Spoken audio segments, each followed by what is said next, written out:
మహాప్రవక్త వారి జీవిత చరిత్రలో తరువాయి భాగము. మొదటి దైవవాణి తర్వాత ఏం జరిగింది?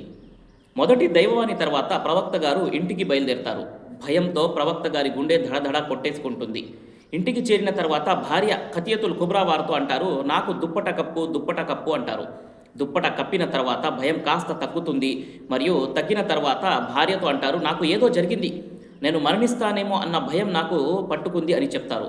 అప్పుడు భార్య వారు అంటారు, అల్లా మీకు అగౌరవ పాలు చెయ్యడు, మీరు బంధువుల ఎట్లా సత్ప్రవర్తన కలిగి ఉంటారు, కష్టాల్లో బాధల్లో చిక్కుకున్న వారిని ఆదుకుంటారు, నిరుపేదలను సహాయం చేస్తారు, మీరు అతిథిని సత్కరిస్తారు, సత్య మార్గంలో ఎదురయ్యే కష్టాలను మీరు తొలగిస్తారు, కనుక అల్లాహ్ మీకు వృధా చెయ్యడు అని చెప్తారు.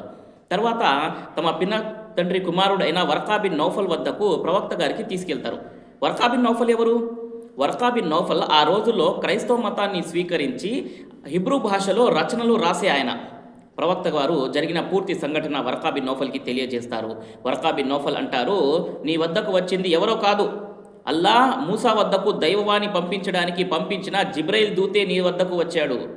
అయ్యో, నీకు నీ జాతి వాళ్ళు బహిష్కరించినప్పుడు నేను ఉంటే ఎంత బాగుంటుంది అని చెప్తారు.